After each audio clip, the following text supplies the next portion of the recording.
Welcome to the Prophecy Club. Our topic today is asking a question. Can we just be happy now since Trump is in? Can we just roll over and go back to sleep? Can we just forget about the world? Trump's got it all handled. Is that true? Okay, well, let me give you my concerns. My first concern, let's talk about Elon Musk. Now, I'm going to start with a disclaimer. Maybe Elon Musk is a nice guy, just desiring to help. I hope he is, but maybe not.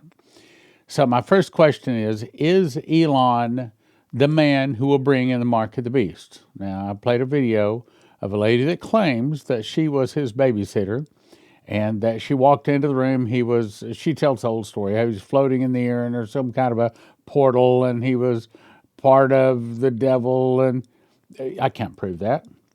But she asked another lady, I think she said it was either her mom or Elon's mom, I can't remember exactly, if he was the Antichrist. And she said no, but he is the one that'll bring in the mark of the beast. Okay, I don't know if that's true either. I'm not trying to beat up on Elon. I hope he turns up to be a good guy. But I do think that I need to point out a couple of things. Okay, first of all, for him to be the guy that brings in the mark, there would have to be a few things that he's setting up. You can't just do that overnight. So to bring in a mark, the first thing he would have to have is access to some kind of a financial system. A financial system that is probably already in progress, and it would have to be a financial system that could grow and could be expanded to be global. Does he have that? Actually, yes, he does. He has PayPal. Okay, the next thing is he would have to have access to a quantum computer or a really, really, really big, powerful computer. Does he have access to a quantum computer? Well, I don't know for sure, but since he runs X, my guess is if it's not a quantum, it's pretty fast. Next thing is he must have access to not a satellite, not a few satellites, but an entire satellite network that covers the globe, that could be tied into the quantum computer so a person could pick up their cell phone type device that the little 11-year-old had a dream on that said would be given a cell phone that would not talk. It doesn't make phone calls, and you can't play games on it. It's only for buying and selling. And I read an article, it was a long time ago, so I don't have it that I can pull it up right now, but that there were 7 billion Tesla phones already manufactured. Okay, that brings the next question. Are they Tesla phones or are they this device that you buy and sell with? Okay. So the next question is, for that to be true, Elon Musk would have to have a satellite network. Does he have a satellite network? Yes. The name of it is called Starlink. Do you see my point? There's more. He would also have to have a global network connecting every system together, kind of like one app that could access every person on the globe. That could be our communications, where you buy, sell, it's everything. Does he have anything like that? Well, X actually is supposed to be becoming the everything app. So, does he have that? Well, it's not totally in place, but it's in progress. Next thing is he'd have to have access to U.S. data systems. Because you can't do it without the United States. Well, does he have access to U.S. data systems these days? Well, actually, he does. Right now, he has access to the Treasury, the IRS, and pretty much everything he wants access to out there. Could it be? Now, I'm not saying anything about it. I hope Musk is a good guy. I hope he really turns out to be a good guy. And so far, he has. But could it be that he started donating $45 million a month to Trump's campaign to get in good with him, and it worked? Could it be that he's come along Trump to buddy up with him so that he can become the guy that will introduce the new financial system? I mean, let's face it. If Trump were to look around to someone that could start setting up a new financial system, who would he turn to? Well, he'd have to turn to somebody that, maybe like had a PayPal, maybe like had a satellite network, can send up rockets, that has his own X system? Could it be? See, if you can step outside of the news for just a minute, and if you look at this through the eyes of a prophecy student, you could say, oh, I didn't see that. I didn't see that. You're right. Musk could bring in so that no man buy or sell save he had the mark of the name of the beast or the number of his name. There's more. Okay, back to our question. Can we just be happy now? Now that Trump is in, can we just go to sleep? I understand that all across the nation, gold and silver sales are boom, down. I might also add that ever since Trump won, our donation, matter of fact, about a month before he won, and I didn't see this coming, that our donations have just been really, really off. Well, we don't need Prophecy Club anymore. We don't need to hear what God says anymore. We don't need to hear none of this prophetic bad news stuff. Correct? Or maybe it's the calm before the storm. They say it's darkest just before the dawn. Could it be that all of this stuff we've been talking about is, instead of a long way off, it's not over the horizon, it's not at the end of the block, it's not at the end of the driveway, it's ringing our doorbell? Could it be that it's actually happening, but we're kind of choosing not to see it? Let's go on, there's more. A little bit of my opinion here. First of all, let's talk about Russia. Okay, remember, Russia is the nation who 6 chapters in the Bible, those would be Revelation 18, Jeremiah 50, 51, Isaiah 13, 21, and 47, the whole chapters.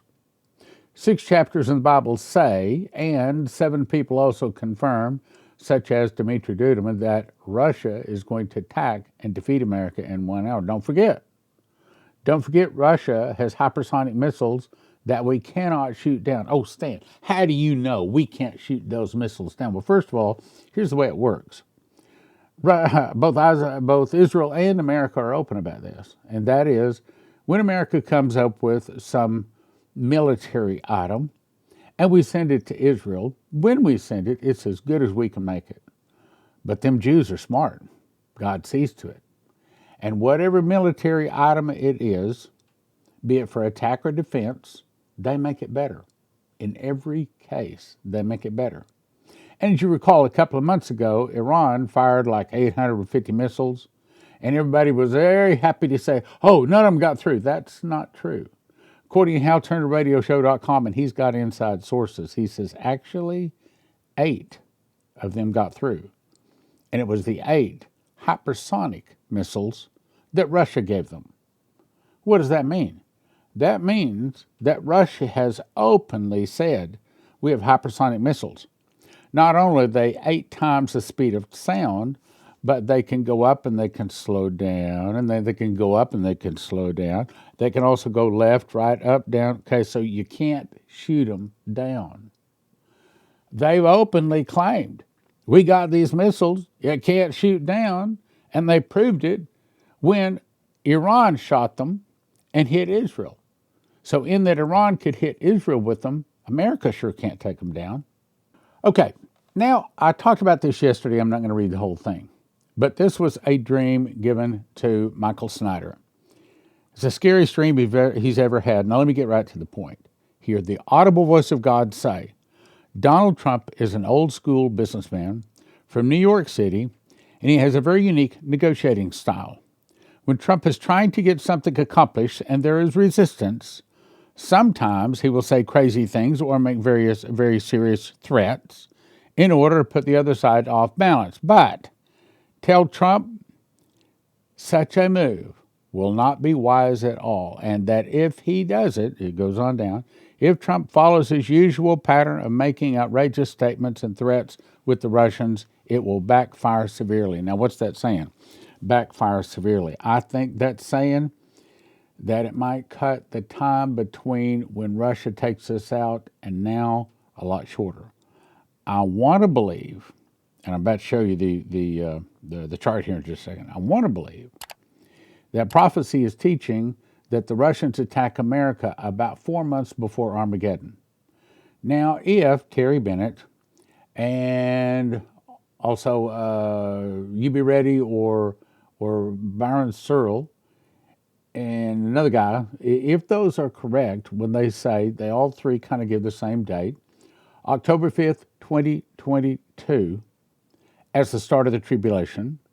And since we know the tribulation, 2,560 days or 7 years or 3.5 years or time times the dividing of a time, since we know that, I've looked up some dates. That would mean that the middle of the tribulation is 3/18 of 26.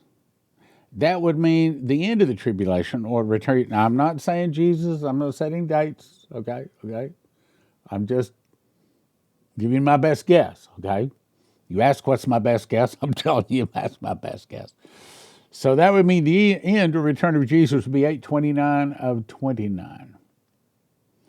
I want to believe that if that's correct, and I do not know that that's correct yet, but if that's correct, I want to believe that the fall of America is long about 4 months earlier. That would be like at about the fourth month, like in about April or May sometime of 29. I want it to be then or later or not at all. But I sure don't want it to be sooner. And that's the reason we're asking you to go to here. I think I got it up. When I get to it, I'll talk about it. But we're asking you to join Fast Gap where we can fast and pray against this.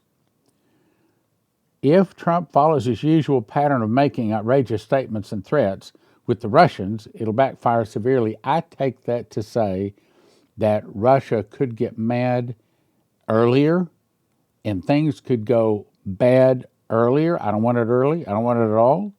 But I'm only saying, don't go to sleep. Don't think Trump is a fix-all, an end-all. He's not going to fix everything. He can fix as much as he possibly can, but we're a pretty bad nation, and we've seen that. I mean, I was talking to my wife the other day, and I said, I knew that there had to be corruption, but I don't think anybody had any idea it was to the level it is. I mean, I can see where God would say, yeah, we need to just destroy this nation. Look at all the filth. And this just in our finances. So I'd recommend you go to prophecyclub.com, slide to the bottom, and join Fast Gap if you want to fast and pray for America. And I talked about that yesterday, so I'll move on. Also, if you think Trump is going to fix everything, then go back to sleep. If you want to believe his prophets, then I suggest you call 800-200-GOLD or 844-7176 if you want to get some of these prepper bars right here, okay? Slide about the size of a credit card. You get them gold or silver. And if you have some crypto you don't want to lose, you can put it in gold and silver by going to blocktruστira.com. Blocktruστira.com. Now, if you think Trump's going to fix everything, go back to sleep. But if you listen to what God says, you'll get prepared. Also, remind you, look at all these prophecies. I got 30. I've covered this. Matter of fact, the suitcase nukes took almost an hour for me to read through the 38 prophecies saying suitcase nukes will. Okay, when you got 38 prophecies in the mouth of 2 or 3 witnesses to let a thing be established, when you got 38 of them, I'd say that's pretty hard to pray away. That's probably coming without a question. Then 17, saying, as a meteor, tsunami, and earthquake happens, we think that happens because we split Israel. Now, I'm very glad to hear that Trump is now talking about the U.S. taking over the Gaza Strip and turning it into a Middle East Riviera. I would love to see that happen. I said I'd love to see that happen. I'm not convinced yet it's going to happen, and it hasn't happened yet. But if you think that's going to go away, if you think that there's not going to be any trouble in the Middle East, then go back to sleep. If you believe God's prophets, then you'll get prepared. 17 say there's going to be a food shortage. Okay, with all of this Trump tariff stuff, do you not think there's a good possibility that there's going to be higher prices? There's going to be shortages? Then 11 say the dollar's going to fall. 8 say there's going to be massive arrests. 7 say surprise Russian nuclear attack. Let's go on. Now, I have read this countless times, but this keeps coming to me. Keeps banging on my heart like this is really important right now. This is April 1997, Dimitri Dudeman. I knelt beside my bed to pray as I do every night before I go to bed. He had a prayer closet.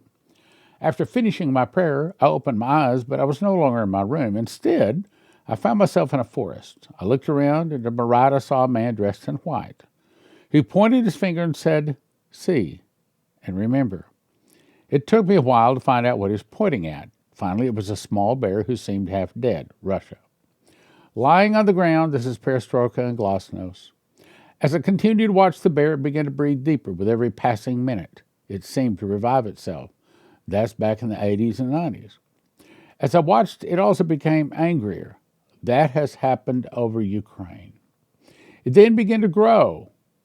Russia discovered oil, back in the 80s, 90s, and they paid off all their debt, and now they're using that oil not to line the pockets of their oligarchs, so much as they are using it to build their military machine, and they have built it. Soon it was larger than the forest floor. What's the forest floor? It's saying all of the other nations. Right now, Russia is the primary military power on the planet, period. Soon it was larger than the forest floor, and as it grew larger, it continued to become angrier. That's what's happening now with Ukraine, unless we pray. It then began to paw the ground. I think that's the Ukraine battle. With its paw would hit the ground, the earth would shudder. The bear continued to devastate all that stood in its path until it came upon some men with sticks. I believe that's NATO, what's left of NATO after America's taken out. Men with sticks trying to fend it off. By this time, the bear had grown so large, that's where we are right now, it simply crushed the men underfoot. In other words, all of the nations, NATO, all the rest of them, coming after Russia, when she takes out America, Russia will just crush them. Remember, the angel spoke to Dimitri, said that God raised up China, Japan, many of the nations. They'll go against the Russians. They'll defeat the Russians. They'll back the Russians to the gates of Paris, where they sign a peace treaty, but they make the Russians their leader. Under the leadership of the Russians, all the world goes down to attack little Israel. It's Armageddon. Israel can't count on the help of the Jews in America. She cries for Messiah. Messiah returns on the clouds and defeats the armies of the earth. Remember that? Well, how did the Russians get back to the gates of Paris? Because the Russians came down and went past the gates of Paris. My guess is not just Paris. They probably all went all the way down to Spain and probably took over most, if not all, of Europe before they finally got pushed back to the gates of Paris, where they signed a peace treaty. Let me read on. I was stunned by what I saw and asked the man standing beside me, "What does this mean?" At first, they thought the great bear was dead. That's 1980s. The man said, "As it will begin to stir once more, they will consider it harmless." Even today, most Americans consider Russia harmless. Suddenly, it will grow strong, once more with purpose and violence. Now, let me go to prophecy here for just a little bit, tie things together. Now, let's jump to Daniel 7:5. This is talking about the Russian bear. "And behold, another beast, a second like unto a bear," that's Russia. "And it raised itself up on one side." If you look at Russia, a matter of fact, I talked to a Russian lady about a week ago, and I said, "So most of Russia lives over on the western side?" And she says, "That's right, sir." And, she had a strong accent because her first language was Russia. She was raised in Russia. So she confirms that. So most of Russia lives in western Russia. And it had 3 ribs in the mouth of it between the teeth of it. So when Russia starts rising, it takes over 3 nations. I'm not even sure that Ukraine would be even counted one. France may be one. Spain may be one. Maybe Europe. It's going to get real bloody before it's over. 3 ribs in the mouth of it, between the teeth of it, and they said thus unto it, "Arise, devour much flesh." So what was said to America? Well, what was said to America is that she was given a heart. And we are the nation that has a big heart. We give more than any other nation. Okay, we want people to do well, but that's not the heart of the Russians. Now, let me go to a little Bible teaching here. This is specifically Russia. In the world of Bible prophecy, there's not very many things in Bible prophecy that almost everybody agree on. But this, almost all of the prophecy teachers agree with what I'm about to say. This is what they all teach. This is Russia, and it's Russia coming down to attack Israel. And God makes Russia do this. And I'll explain. And the word of the Lord came unto me, saying, Son of man, set thy face against Gog, that's the Russians, the land of Magog, I'm going to show you that on a map, the chief prince of Meshech and Tubal, and prophesy against him, and say, Thus saith the Lord God, Behold, I'm against thee, O Gog, the chief prince of Meshech and Tubal. God is against Russia. He's against that mean, hurtful, unforgiving heart. And I will turn thee back and put hooks in thy jaws. When Leslie was shown where the oil flows underneath Israel, back on October the 28th of 2001, it was in the shape of a fish hook. I believe, that Russia runs out of oil, and the reason she comes down to attack Israel is because Israel has the oil. And I will bring thee forth, and all thine armies, horses and horsemen, all of them clothed with all sorts of armor, even a great company with bucklers and shields, all of them handling swords. There's a lot I can say to that, but I'm moving on. We don't have the time. Persia, we know who that is. It's Iran. Ethiopia, we know who that is. And Libya, we know who that is. All of them with shield and helmet. Gomer, that's mostly Turkey. And all these bands, the house of Togarmah, that's also Turkey. Of the north quarters and all his bands, and many people with thee. Be thou prepared, and prepare thyself, thou and all the company that are assembled with thee, and be thou a guard unto them. After many days thou shalt be visited. When does this take place? In the latter years. Thou shalt come into the land, Israel, that is brought back from the sword, Israel, and is gathered out of many people, Israel, is gathered back, against the mountains of Israel, which have always laid waste, but is now brought back out of the nations, Israel's return, and they shall dwell safely, all of them. Now, that's a key. So this happens when Israel is dwelling safely. Is Israel safe today? No. October 7th, 2 years ago, they got invaded. All the nations round about them hate them. So they do not dwell safely. That means that there's going to be a big war. Israel will get back all of their land, and they are going to devastate the nations around them, and they will be living safely when this happens. I want to believe this is 2 or 3 years away, maybe 5 or 10 years away. Thou shalt ascend and come like a storm. Thou shalt be like a cloud to cover the land, thou and all thy bands and many people with thee. In other words, lots and lots of Russians come down. Thus saith the Lord God, it shall come to pass that at the same time, in other words, at the same time you're invading Israel, you also turn around and attack the land of unwalled villages, which I'll explain. I will go, an evil thought shall come into thy mind, and thou shalt think an evil thought, and thou shalt say, I will go up to the land of unwalled villages. Okay? Where's the unwalled villages? I could take 30 minutes explaining this, but I'm not. I'm just going to say that God has laid on my heart, when we get the money to drill the well for Israel, someplace in there, He's going to allow me to fly Christians and Jews from around the world to Israel and to build the land of unwalled villages. I believe that I will be involved. I will be the only one, but I'll be involved in flying Christians and Jews to Israel to build a place for them to live. That's what it's talking about. I will go up to the land of unwalled villages, to them that are at rest, dwell safely, all of them dwelling without walls, having neither bars or gates. To take a spoil, to take a prey, to turn thine hand upon the desolate places that are now inhabited by Christians and Jews, and upon the people that are gathered out of the nations that have gotten cattle and goods and dwell in the midst of the land. That's one of the things I want to do, is make a deal with Israel. Say, I want you to give me a large plot of land. Let me bring Christians and Jews from around the world here. I'll pay for them to come, but when their feet hit the ground, if they're Jewish, they're your problem. If they're Christian, they're my problem. And I want you to be able to let them bring their animals with them. Again, that's our responsibility to get them here. And also, I want you to give them citizenship, right to carry arms. I want you to let them to be able to bring their weapons with them. Okay? Sheba and Dedan. Okay, that's mostly the Arabs, the good guys there. And the merchants of merchants of Tarshish with all the young lions. Now, I'm running out of time here, so let me jump on. This is an ancient map, and this is the very best map that I've ever found. If you look at the top, that's Russia. If you look in the small letters underlined underneath the word Russia, it says Gomer. That was one of the people mentioned. Below that, in yellow, you see Turkey.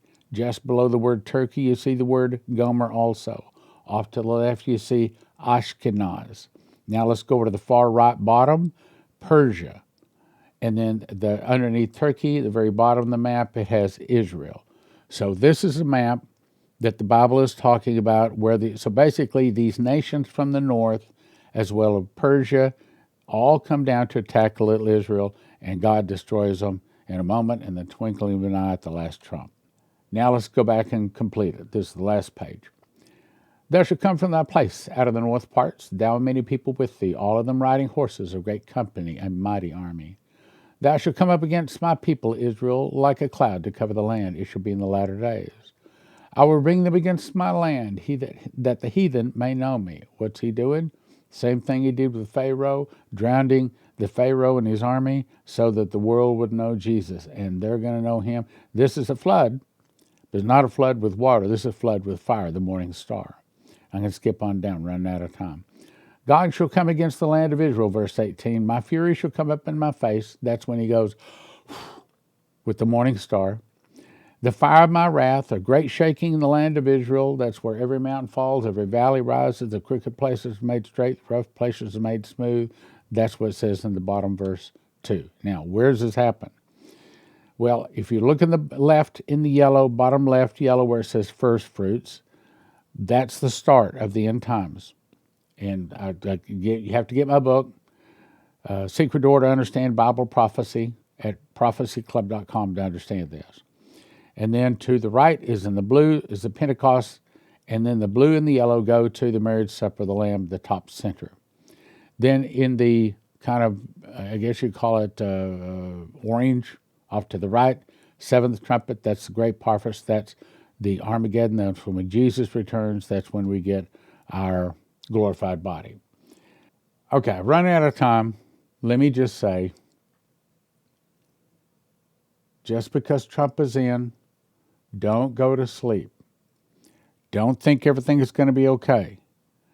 And by the way, don't abandon Prophecy Club. We still need your gifts and your donations. We still need your support, even though we're not getting it from our sponsors anymore because people aren't doing that anymore. So now more than ever, we need your gifts, your support. So God is blessed and you can help us. Now would be a really good time. We've got a new sponsor. It's sat123.com. Sat123.com. I'm amazed at what this company offers. They got satellite phones. They've got Wi-Fi hotspots where you can have internet any place. So suitcase nukes go off in your city. If you don't have to worry about that, you still have electricity. It can go right up and connect to a satellite. They also have marine satellite internet. They also have satellite radios so that you can talk back and forth, even though, in other words, it's not a phone, it's a radio, but it's satellite. So go check it out, satellite123.com. And if you use the promo code PROPHECY, there are several different kinds of discounts in there.